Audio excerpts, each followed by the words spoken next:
Tutsi directement.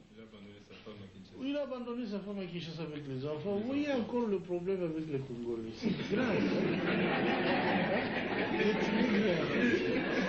Il nous laisse beaucoup de problèmes. Il est là et maintenant il crie qu'il veut venir. Hein? Bon, le voilà devenu un chef de guerre de la rébellion. Et ils sont allés ramasser tous les autres rebus que vous connaissez. Les Tambo Mwamba, les Zaïdi Ngoma, l'autre est là, Lunda Boululu, Wamba Diawamba. Et vraiment une kermesse de gens, en tout cas, corrompus et inutiles. Pardon, le Bizimakara, qui était mon ministre des Affaires étrangères, que je croyais congolais.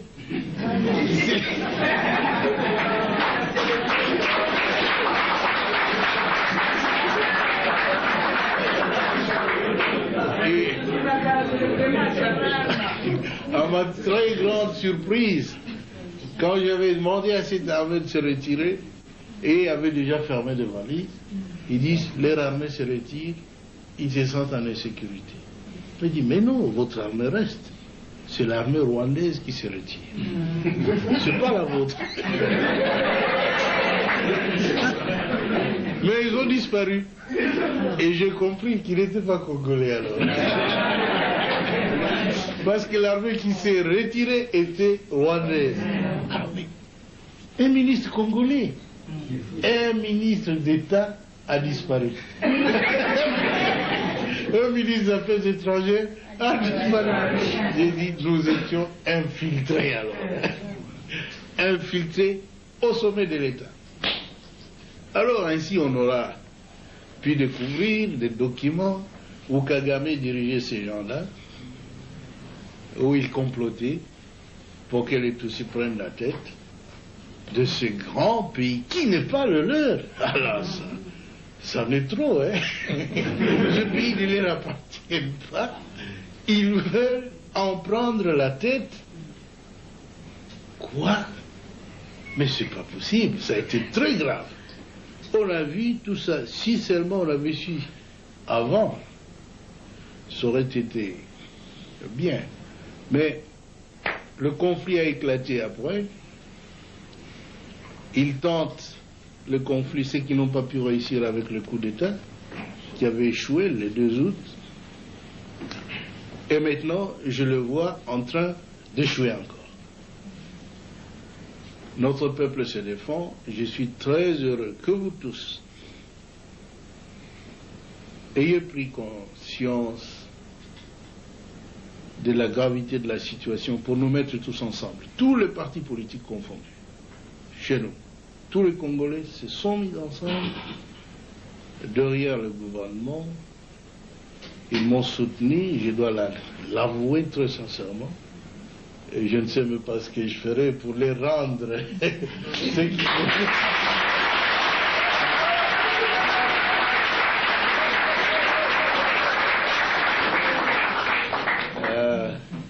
Mais ce que je dois vous assurer, c'est que je suis un soldat du peuple et je ferai mon devoir jusqu'à mon dernier jour. Je veux que mon pays soit totalement libre et en tout cas un pays moderne qui se développe, où sur le plan social nos villages doivent être transformés parce que tout le monde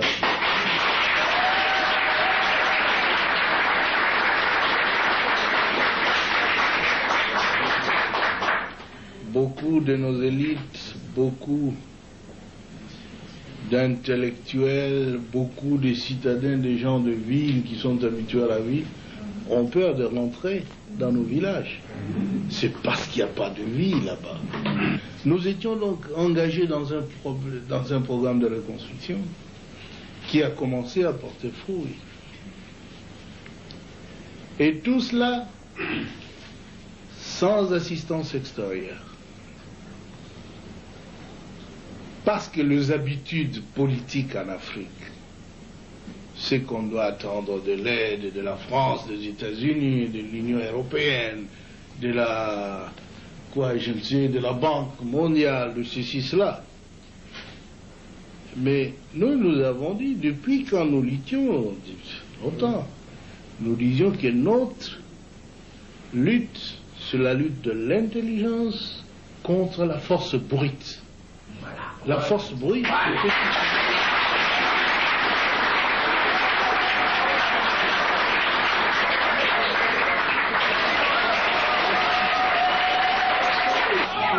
Nous disions alors dans un des congrès au Maquis où il a participé en 1976 que parce que nous avons tout dans notre pays, nous ne pouvons même pas les demander de l'assistance dehors.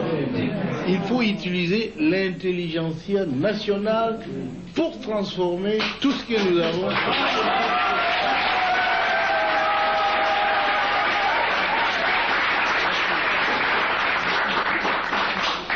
Ainsi donc, lorsque nous sommes arrivés au pouvoir, fort de cette conviction-là, et jusqu'aujourd'hui, nous essayons de transformer nos richesses, notre monde, l'environnement économique, social, culturel, avec l'argent de notre pays. On n'a jamais reçu un seul sou d'ailleurs. Et voilà qu'ils sont mécontents. Ils ne demandent pas à la Banque mondiale, ils viennent avec des plans actifés ailleurs, qu'ils ont toujours présentés pendant 37 ans du régime nôtre. Toujours le même plan. Ils sont venus avec ça. Moi j'ai dit non. Notre plan à nous, c'est nous qui souffrons. Nous connaissons de quoi nous souffrons. Alors nous allons faire un plan pour résoudre notre problème. Ils disent, où est-ce que vous aurez de l'argent? Si on peut toujours l'avoir ici. Le Congo est riche. Et nous avons fait cela. Nous avons notre plan. Il est bien. C'est un plan qui doit développer notre pays. On les a demandés. Messieurs, nous voulons aussi des autoroutes. Tous ces ambassadeurs qui étaient là, parce qu'ils étaient tellement habitués à appeler des ministres, etc., moi j'ai dit, attention, mes ministres ne sont pas des garçons de course. J'ai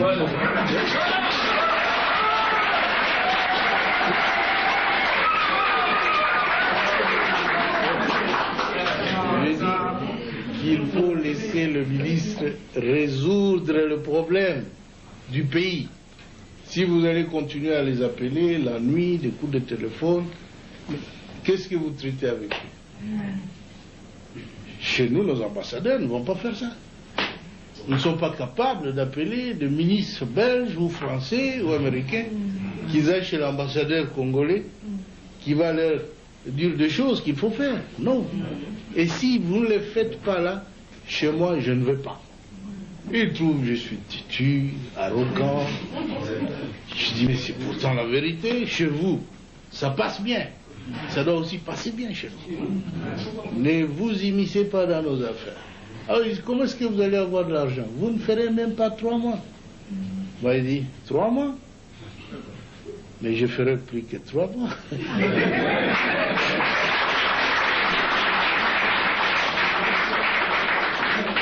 Ainsi, vous le connaissez, nous avons préparé un bon plan de reconstruction du pays. Ils nous ont dit qu'il faut aller le défendre à Bruxelles. C'est vrai, oui, on a envoyé une délégation à une conférence qu'ils ont appelée la conférence des amis du Congo. Disons, jeunes hommes, allez-y, défendez notre plan. S'ils vont donner de l'argent, c'est bien, mais moi je les ai prévenus qu'il n'y aura pas de l'argent à donner au Congo. Parce qu'ils savent bien, nous ne sommes pas en train de servir leurs intérêts. Si nous étions en train de servir leurs intérêts, ils donneraient quelques primes d'argent pour nous corrompre, pas pour développer le Congo. Alors maintenant, il faut un choix. Ou vous êtes pour le peuple, acceptez de rentrer sans argent, ou tu es pour eux, bouffe leur argent, rentre travailler pour ton peuple. C'est fini. Ils ont apprécié le plan et ils ont commencé à faire des éloges. Oh là là, c'est le premier plan cohérent, qui ait présenté ces pays-là. Toutes ces années, le Mobutu ne faisait pas de plan. Mais il le faisait bien. Ils ont dit ça, c'est un plan cohérent, ceci, cela. Mais il faut travailler avec la Banque mondiale, il faut travailler avec ceci. Ils sont revenus, on va ouvrir un trust fund, un compte commun, c'est-à-dire un panier où ils vont jeter de l'argent. Jusqu'aujourd'hui, hier, le ministre du Plan ici me disait, Président, il n'y a que 13 millions. Quoi? 13 millions, et encore que nous n'avons pas le droit de toucher à ces 13 millions. Parce que pour toucher les autres, et nous-mêmes, nous sommes nulle part. Et ils veulent dire dans quel secteur cet argent doit être utilisé. Moi, je les ai dit, alors là, ils peuvent oublier. S'ils veulent nous contrôler de cette façon-là, on n'a pas besoin de cet argent. 13 millions, c'est quoi? D'abord, il me disait qu'il y avait 80 millions. 84 millions. Moi, j'ai dit à tous ces ambassadeurs de l'Union européenne, mais 84 millions pour le Congo, c'est quoi? Nous avons beaucoup de moyens de faire sans cela. C'est 2 dollars par congolais. Oui. Nous avons moyen de faire sans vous, sans cet argent. Et nous ne voulons pas de conditions. En tout cas, je vous ai dit, avec votre argent, nous on continue. Et nous avons plus que 100 millions, plus que le panier des autres. Et encore que nous n'avons pas le droit de décider de l'utilisation de cet argent. Vous voyez, ce sont de blabla, ils se sont trop familiarisés avec l'Afrique. Ils jouent avec nous comme des gamins.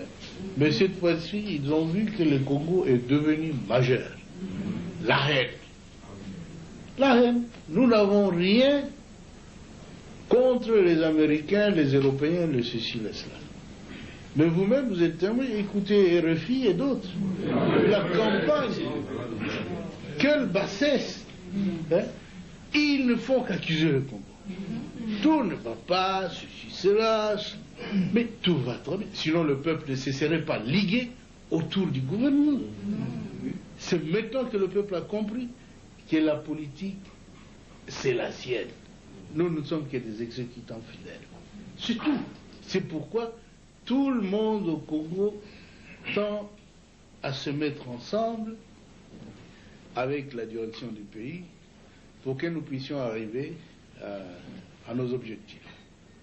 Cette fois-ci, parce que la guerre est venue s'intercaler sur notre marche avant, nous avons une priorité d'écraser les envahisseurs. Et je vous avoue qu'ils seront écrasés.